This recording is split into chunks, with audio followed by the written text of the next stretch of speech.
El día que mi suegra le pidió al juez que me declarara mentalmente inestable para quedarse con la herencia de mi esposo y con mi hijo recién nacido, entendí que ya no estaba peleando solo por mí, sino por la vida entera de mi bebé. Mientras la escuchaba describirme como una loca peligrosa, respiré hondo, apreté los puños sobre la mesa y sonreí por dentro. No tenía idea de que esa misma mañana había firmado sin leer el documento que iba a destruirla. Me llamo Nadia Herrera y hace 6 años crucé la frontera hacia Estados Unidos con una mochila medio vacía, un título de contadora que nadie aquí reconocía y la promesa de que, si trabajaba duro, algún día mi familia en México estaría orgullosa de mí. Nunca imaginé que el enemigo más peligroso que enfrentaría no sería la migra, ni los jefes explotadores, sino una suegra nacida y criada en este país, dueña de varios restaurantes, dispuesta a aplastarme para que su dinero nunca terminara en manos de una extranjera. Conocí a Sergio en el lugar más típico para una historia como la mía, la cocina de un restaurante mexicano en Houston. Yo lavaba platos y hacía cuentas extraoficiales para el chef. Él era el hijo de la dueña, el muchacho que todos describían como bueno, pero demasiado pegado a su mamá. La señora Ángela, mi futura suegra, controlaba todo desde la oficina del fondo, donde las paredes estaban llenas de diplomas, fotos con políticos locales y recortes de periódico que la llamaban la reina del Tex-Mex. Al principio, Ángela me trató con una cortesía fría. Me llamaba muchacha, aunque sabía perfectamente mi nombre, y repetía frente a los clientes que su hijo era muy noble, siempre ayudando a las chicas que venían del otro lado a ganarse la vida honradamente. Yo sonreía, agradecida, porque en ese momento no entendía que, detrás de cada palabra amable, estaba poniéndome en mi lugar, abajo. Sergio y yo nos enamoramos en los huecos de la jornada, en las charlas de madrugada mientras cerrábamos caja, en los descansos de 15 minutos detrás del local, en los domingos en que nos quedábamos solos limpiando la barra. Con el tiempo, la señora Ángela se resignó a que la muchacha y su hijo estaban juntos, pero nunca dejó de recordarme de maneras sutiles y no tan sutiles que esa relación solo existía porque ella lo permitía. «¿Tú entiendes, verdad, Nadia?», me dijo una noche, mientras hacía como que me ayudaba a doblar servilletas. «Mi hijo es todo lo que tengo. Su padre murió construyendo este imperio, y yo no voy a dejar que nadie venga a aprovecharse. Si estás aquí es porque confío en que sabes cuál es tu sitio». Respondí que sí con la cabeza, tragándome las palabras que querían salir. Yo ya estaba enviando dinero a mi mamá en Puebla, ayudando a mis hermanos menores con sus estudios, haciendo cuentas todos los días para ahorrar un poco más, soñando con un futuro donde no tuviera que aguantar ese tono para siempre. Pero en ese momento todavía no entendía hasta dónde llegaba la ambición de mi suegra. Cuando Sergio me pidió matrimonio, lo hizo en el estacionamiento del restaurante, con un anillo sencillo que compró a plazos, sudando más que en una noche de servicio lleno. Yo lloré, dije que sí, lo abracé y por un instante todo el ruido de la cocina, los gritos de los meseros, el olor a grasa y cilantro desaparecieron. Lo que no desapareció fue la sombra de Ángela, que nos miraba desde la puerta de la oficina con una expresión que mezclaba orgullo y una alerta que no supe leer. «Si se van a casar, habrá condiciones», dijo ella esa misma noche, sentándonos en la oficina como si estuviéramos frente a una entrevista de trabajo. Sobre la mesa había una carpeta gruesa, llena de papeles con encabezados en inglés legal que yo apenas entendía. «Todo lo que tengo está a nombre mío y de Sergio, y así va a seguir siendo», continuó. Sergio intentó protestar, pero ella levantó la mano. «No es personal, hijo, es sentido común», añadió. «Las cosas están muy feas con la inmigración. Nunca sabes quién se casa por papeles o por dinero. Si ella de verdad te ama, no tendrá problema en firmar un acuerdo prenupcial para que la herencia de tu padre y los restaurantes sigan en la familia». Yo no tenía nada, literalmente nada, excepto deudas y mi fuerza para trabajar. Firmar aquel prenupcial no me quitaba nada. Eso me repetía Sergio, con cara de niño que intenta apagar un incendio con un vaso de agua. Así que firmé, sin abogado, sin traducción oficial, confiando en que el amor era suficiente escudo contra cualquier documento. Durante un tiempo, las cosas parecieron funcionar. Vivíamos en un departamento modesto que Ángela nos alquilaba barato. Trabajábamos de sol a sol y los fines de semana visitábamos a mi mamá por videollamada, enseñándole nuestra vida nueva, nuestro pequeño mundo que, a pesar del cansancio, se sentía nuestro. Pero la verdadera cara de todo se mostró el día que le dijimos a Ángela que yo estaba embarazada. Estábamos en la cocina del restaurante después del cierre. Sergio tomó aire y lo soltó de golpe. «Mamá, vas a ser abuela». El silencio que siguió fue tan espeso que hasta el refrigerador pareció dejar de zumbar. Ángela dejó caer el trapo con el que estaba limpiando la barra. Se volvió hacia mí, me escaneó con la mirada y luego miró a su hijo. ¿Y esto lo hablaron conmigo?, preguntó, con una calma artificial que helaba más que un grito. Mamá, no teníamos que, empezó Sergio, pero ella lo interrumpió. Claro que tenían que, dijo. ¿Sabes lo que significa un hijo ahora? Significa más gastos, más riesgos. Significa que si algo te pasa, Sergio, esta muchacha va a reclamar lo que no le corresponde usando al niño como excusa. Sentí que me arrancaban el aire de los pulmones. Nunca había pensado en mi embarazo como un arma en manos de nadie, pero para ella todo era cálculo, porcentajes, propiedades, testamentos. Ese día, por primera vez, vio a mi bebé como una amenaza a su control. Tranquila, mamá, todo está bajo control, intentó calmarla Sergio. Lo que está en el prenup sigue igual. Eso espero, respondió ella, mirándome con esos ojos que ya no disimulaban el desprecio. Y ya aclararemos con el abogado cómo se protege la herencia para que nadie venga a quitarnos lo que es nuestro. En ese nadie cabía mi nombre entero. Los meses siguientes fueron un infierno suave. Yo trabajaba embarazada, hinchada, con náuseas, y Ángela no perdía oportunidad de comentar delante del personal que en sus tiempos paría en la mañana y en la noche ya estaba en la línea de servicio otra vez. Cualquier gesto de cansancio por mi parte se convertía en floja, malagradecida, típica mujer que cree que un hijo la convierte en reina. Sergio me defendía a medias. Mamá, ya deja de compararla contigo, decía. Los tiempos son otros. Pero al final del día, siempre acababa haciendo lo que ella decía, con el argumento de no la hagamos enojar por su presión, tú sabes cómo es. Una noche, cuando estaba de 7 meses, escuché por primera vez el esbozo del plan que casi nos destruye. Había ido al restaurante a buscar a Sergio porque no respondía a los mensajes y me sentía mareada. La puerta de la oficina estaba entreabierta y las voces dentro eran claras como si estuvieran hablando al oído. Si se complica el parto, mejor para nosotros, dijo una voz masculina que no reconocí en ese momento. Ahí se puede argumentar estrés posparto, depresión, lo que sea. Tú solo necesitas un par de informes míos y de la psicóloga, y el juez verá que ella no está capacitada para cuidar ni de un perro, menos de un heredero. La palabra heredero me golpeó en el pecho. No quiero hacerle daño al niño, licenciado, respondió la voz de Ángela. Pero Nadia hizo una pausa larga. Ella no es de los nuestros. Si Sergio se muere mañana, esa muchacha se queda con todo, ¿te das cuenta? Con mis restaurantes, con las propiedades, con la casa de tu compadre que ya casi pasa a nuestro nombre. Me llevé la mano al vientre por instinto, como si pudiera cubrir a mi hijo de esas palabras. Para eso existe la figura de la tutela y la incapacidad, explicó el abogado con un tono frío. Usted pedirá la custodia compartida como abuela y argumentaremos que la madre es emocionalmente inestable, que no habla bien el idioma, que no entiende de finanzas, que tiene ataques de rabia. Con la firma correcta y 2 o 3 escenas bien documentadas, ese niño crece aquí, con usted, y el dinero también. Tuve que apoyarme en la pared del pasillo para no caer. Sentí al bebé moverse dentro de mí, como si también quisiera escapar de esa oficina.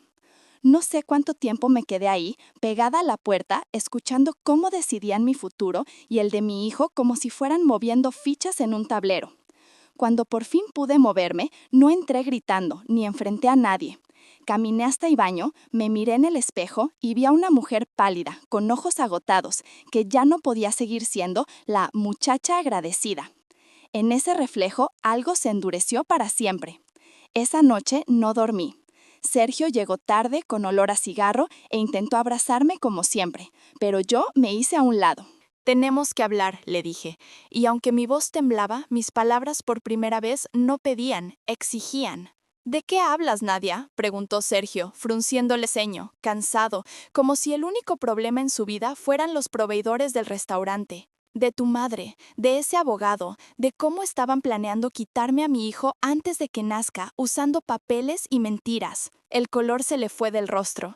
¿Qué? ¿De qué estás hablando? Le conté, palabra por palabra, lo que había ruido detrás de la puerta, sin adornos ni exageraciones. No puede ser. Debes haber entendido mal, balbuceó. Mi mamá nunca haría algo así. ¿Y el abogado?, pregunté. ¿También lo entendí mal cuando habló de declararme incapaz, de usar informes falsos, de quedarse con la tutela del bebé y con la herencia? Sergio se pasó las manos por el pelo, desesperado. Mi mamá solo quiere proteger lo que mi papá dejó. Tú sabes cómo es con el dinero. Siempre piensa lo peor, intentó justificar. ¿Y tú?, insistí. ¿Qué piensas tú? No supo qué responder. En ese silencio entendí que no podía contar con él para detener a su madre. Tal vez no era tan malo como ella, tal vez de verdad estaba atrapado entre lealtades, pero la realidad era simple. Si Ángela decía salta, él preguntaba ¿desde dónde? Yo necesitaba a alguien que saltara conmigo, no sobre mí. Al día siguiente, mientras Sergio dormía en el sofá después de otra noche de discusiones, tomé una decisión que cambiaría el rumbo de todo.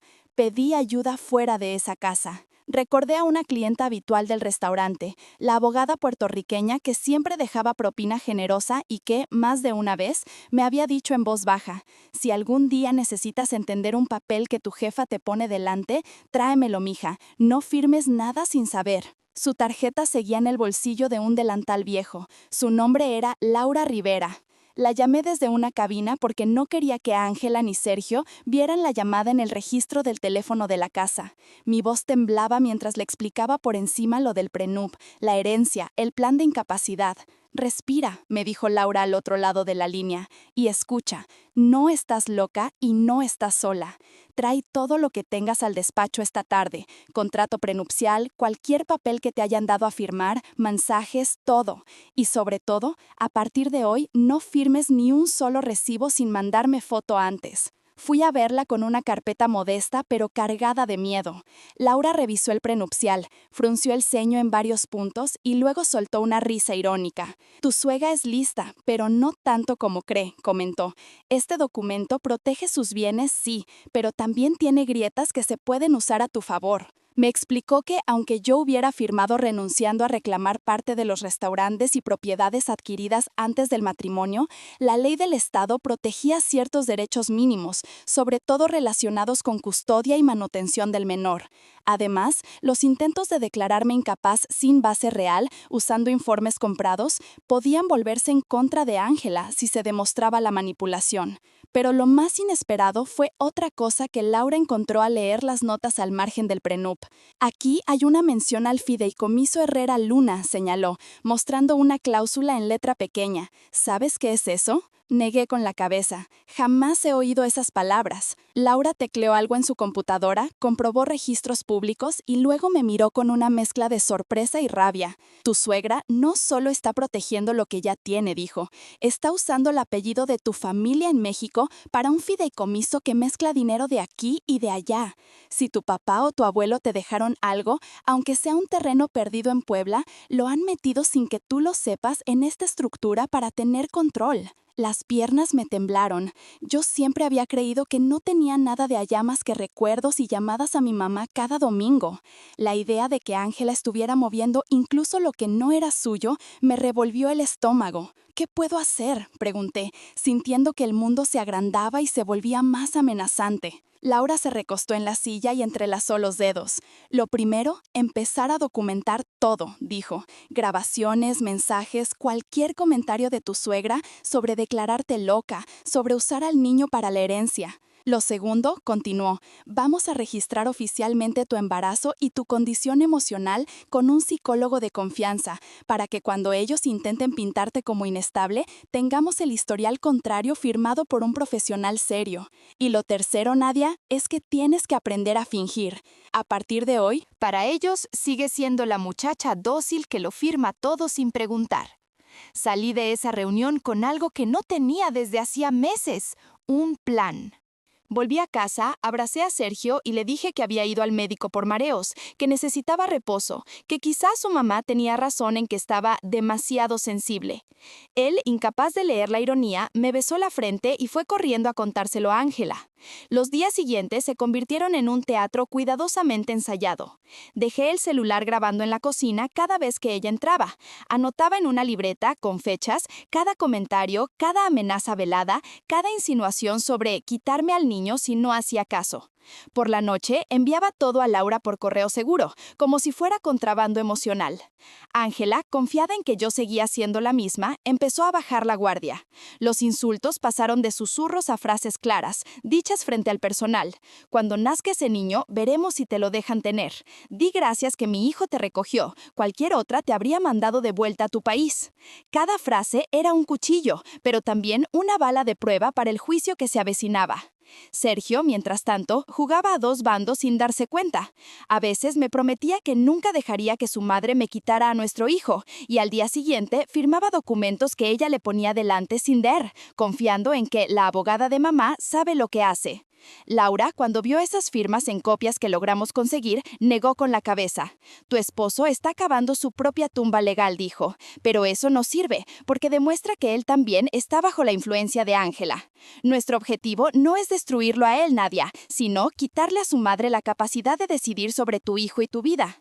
Si Sergio despierta tarde, será problema suyo. Y en medio de todo esto, mi hijo Leo nació. Fue un parto largo, con complicaciones leves, pero nada que justificara lo que vino después. Ángela llegó al hospital con un ramo de flores carísimas y un fotógrafo que contrató solo para llenar su Instagram de fotos con el hashtag Abuela Orgullosa. Me besó en la frente como si fuera la madre más amorosa del mundo y posó con Leo en brazos, mientras Sergio sonreía agotado pero feliz. Yo la miraba con una mezcla de rabia y desconcierto, porque sabía que detrás de esa sonrisa había informes falsos listos para ser firmados. En cuanto el fotógrafo se fue, su máscara se agrietó.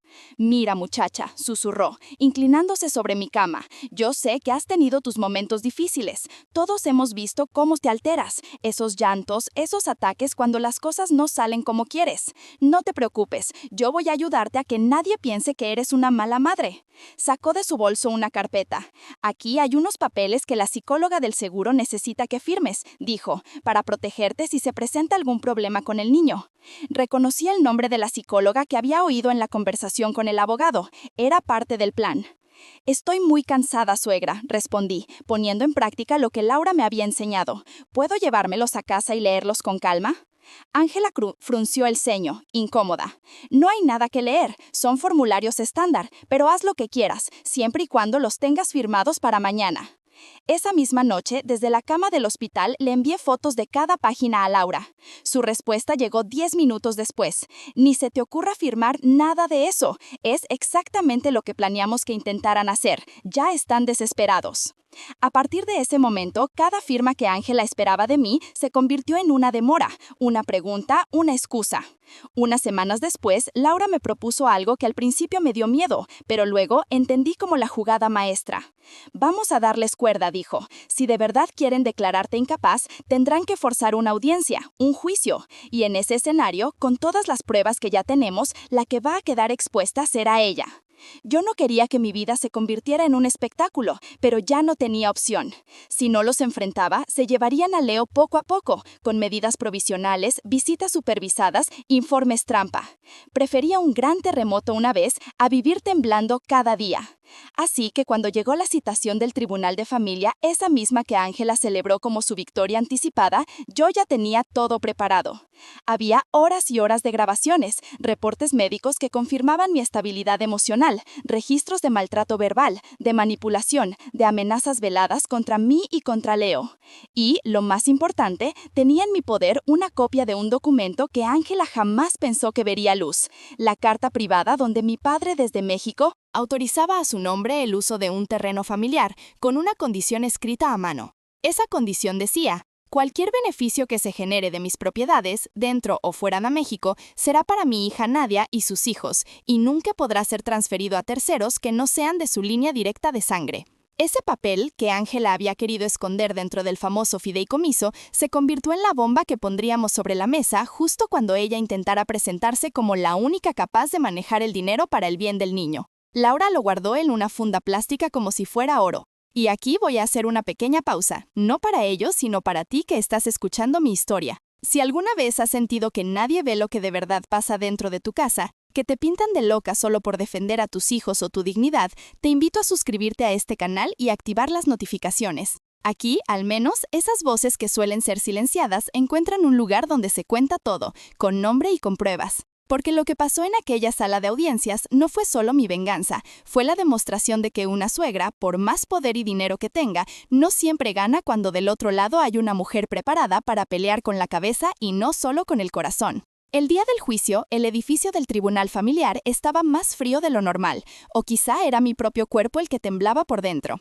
Sergio caminaba a mi lado con el traje que solo había usado en nuestra boda, sudando por la nuca, mirando al suelo como un niño que va a ser regañado en la dirección. Ángela llegó con un vestido caro, joyas discretas pero evidentemente costosas, y una expresión de víctima que habría ganado cualquier premio de actuación. A su lado venía el abogado que había escuchado aquella noche en la oficina, con un maletín de cuero y una sonrisa profesional que no llegaba a los ojos. Detrás de ellos, una mujer de mediana edad con gafas y un portapapeles, la psicóloga que firmaría el informe que me pintaba como una bomba de tiempo emocional. Laura me apretó el brazo con suavidad. Recuerda, tú no tienes que demostrar que eres perfecta, susurró. Solo tenemos que demostrar que ellos han mentido. Asentí, respiré hondo y miré hacia la puerta del fondo donde una asistente empujaba la carriola de Leo. Mi hijo estaba tranquilo, chupándose los dedos, ajeno a todo, pero su sola presencia en aquella sala hacía que cada movimiento pesara el doble. Sabía que, si algo salía mal, no solo perdería dinero o papeles, podía perderlo a él, y eso no iba a permitirlo. El juez, un hombre de unos 50 años con el ceño permanentemente fruncido, entró en la sala y pidió que nos sentáramos. Primero habló el abogado de Ángela, con un discurso que había ensayado 1000 veces en su cabeza. Su señoría, estamos aquí porque la abuela del menor, la señora Ángela Luna, está legítimamente preocupada por el bienestar de su nieto, empezó. Y porque ha observado en la madre del niño conductas erráticas, episodios de llanto incontrolable, negligencia doméstica y una clara incapacidad para manejar la presión de la crianza. Yo apreté la mandíbula para no reír. Eran las líneas que habían preparado juntos, palabra por palabra, sin imaginar que, mientras las escribían, yo ya estaba desmontándolas con pruebas. El abogado mostró fotos seleccionadas, una cocina desordenada después de una noche de fiebre de Leo, una conversación de WhatsApp sacada de contexto donde yo decía «siento que no puedo más», en referencia al cansancio, no a mi amor por mi hijo. Luego llamó a la psicóloga, que empezó a recitar su informe con voz monótona. Me describía como emocionalmente lábil, dependiente, propensa a explosiones de ira, basándose en supuestas observaciones en el restaurante y en la casa, de las que yo jamás había sido informada. Cuando terminó, el abogado de Ángela sonrió con autosatisfacción, como quien coloca la última pieza de un dominó. Era el momento de Laura. Su señoría, dijo mi abogada poniéndose de pie, antes de que mi clienta responda a todo esto, quisiéramos presentar 2 cosas, un breve video y un paquete de documentos que, creemos, el tribunal debería ver antes de seguir escuchando difamaciones. El juez arqueó una ceja. Curioso, proceda. Laura conectó una tableta al monitor que colgaba en la pared de la sala. La imagen que apareció no era profesional, se notaba que estaba grabada desde el celular, apoyado en algún rincón de la cocina del restaurante. Se escuchaba claramente la voz de Ángela. Si se complica el parto, mejor para nosotros, decía. Ahí se puede argumentar estrés posparto, depresión, lo que sea. Tú solo necesitas un par de informes míos y de la psicóloga, y el juez verá que ella no está capacitada para cuidar ni de un perro, menos de un heredero. El color desapareció del rostro de la psicóloga que estaba sentada al otro lado de la sala. El video siguió. Se escuchaba la voz del abogado de Ángela diciendo, incapacidad, tutela, herencia, explicando cómo me pintarían como loca para quedarse con los restaurantes y los bienes, todo con una frialdad clínica que hacía que algunos asistentes de la sala se removieran incómodos en sus sillas. Cuando la grabación terminó, el silencio fue absoluto. «Eso es solo una conversación sacada de contexto», intentó decir el abogado, sudando.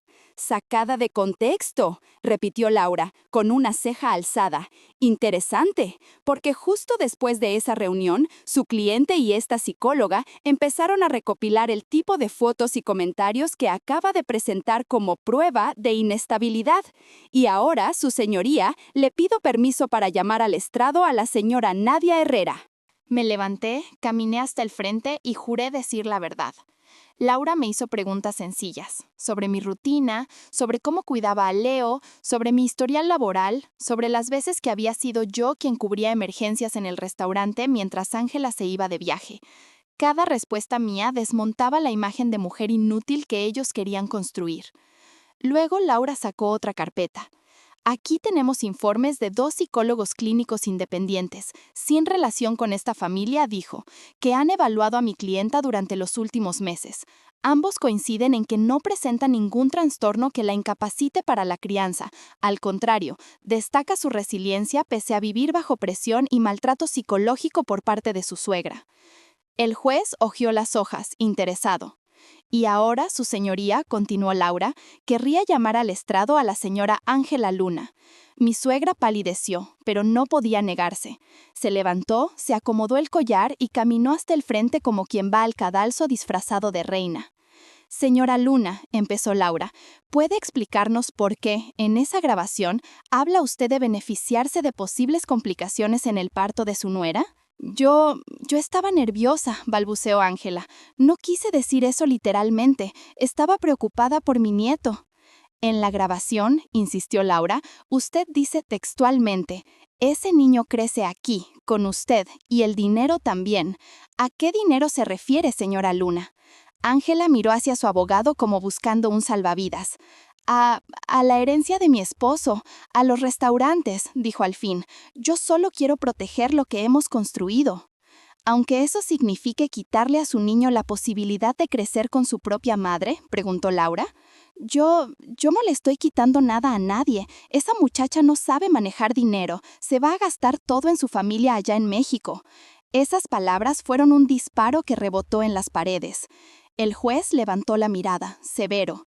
Este tribunal no discrimina por origen nacional, señora Luna, dijo. Le aconsejo que mida muy bien sus palabras.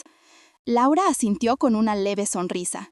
Ya que hablamos de dinero, su señoría, prosiguió, quiero presentar el segundo paquete de documentos, registros del fideicomiso Herrera Luna, creados sin el conocimiento informado de mi clienta, usando bienes de su familia en México como garantía para préstamos, que benefician principalmente a la señora Ángela.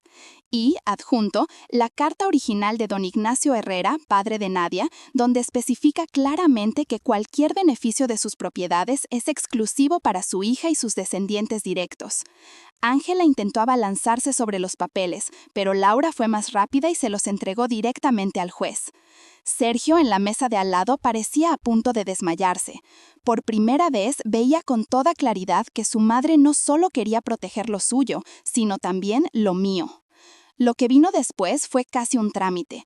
El juez reprendió duramente a la psicóloga por prestar su título a maniobras de manipulación, advirtiéndole que remitiría su caso al colegio profesional. El abogado de Ángela, acorralado, intentó cambiar el discurso hacia la preocupación legítima de una abuela, pero ya nadie en la sala parecía creerle. Al final de la audiencia, el juez dictó su resolución provisional con una claridad que me arrancó un sollozo que llevaba meses en mi garganta. La custodia física y legal del menor, Leonardo Vega Herrera, queda en manos de su madre, Nadia Herrera, de manera exclusiva, con derecho a visitas supervisadas por parte del padre, Sergio Vega, en tanto se evalúe su capacidad de separar los intereses de su madre de los de su hijo, dijo. La señora Ángela Luna queda expresamente excluida de cualquier rol de tutela o decisión financiera sobre el menor. Ángela abrió la boca para protestar, pero el juez golpeó su mazo. Además, continuó, este tribunal ordena la apertura de una investigación civil sobre el uso del fideicomiso Herrera Luna, dado que existen indicios de que se han manipulado bienes destinados a la señora Herrera sin su consentimiento informado. Hasta que dicha investigación concluya, se congelan las transferencias desde ese fideicomiso a las cuentas de la señora Luna. En otras palabras, mi suegra no solo había perdido la posibilidad de quitarme a mi hijo, también estaba perdiendo el control del dinero que creía tener asegurado para siempre. Sentí que las piernas me temblaban, pero esa vez no era por miedo, era por alivio. Leo, en su carriola, bostezó como si nada de eso tuviera importancia. A la salida del tribunal, Sergio se acercó a mí con los ojos llenos de lágrimas. «Nadia, yo no sabía todo esto, te lo juro», dijo. «Pensé que mi mamá solo quería protegernos, proteger el negocio. Yo nunca habría aceptado que te quitaran a Leo». Lo miré, cansada. «El problema es que no hiciste nada para impedirlo», respondí. «Confundiste obediencia con amor. Y ahora tienes que decidir si vas a seguir siendo hijo antes que padre, o si vas a aprender a poner límites aunque duelan». Él bajó la mirada, sin respuesta. El camino que nos quedaba por delante como pareja era largo y dudoso, pero en ese momento había algo más urgente que resolver: asegurar que Leo y yo tuviéramos un techo y un futuro sin depender de la buena voluntad de nadie. Y curiosamente, fue la misma herencia que Ángela quiso robar la que terminó dándome esa seguridad. Meses después, la investigación sobre el fideicomiso confirmó lo que Laura había sospechado. Mi padre había sido engañado para firmar documentos cuyo alcance no entendía del todo, confiando en que los americanos saben de papeles. La justicia ordenó que el control de esos bienes pasara directamente a mí y que cualquier uso futuro tendría que ser aprobado por un administrador neutral, no por Ángela. Los restaurantes, por su parte, siguieron siendo legalmente de ella y de Sergio, pero su flujo de caja ya no estaba lubricado con el dinero de mi familia. Con el apoyo de Laura y de una organización local que ayudaba a mujeres migrantes en procesos legales, empecé un proyecto que jamás habría imaginado cuando fregaba platos en la cocina del restaurante. Un pequeño centro de asesoría financiera y legal para otras Nadias que firmaban sin saber. Le pusimos por nombre Casa Ancla, en honor a las palabras de mi padre cuando me hablaba de ahorrar para no hundirte cuando vengan las tormentas.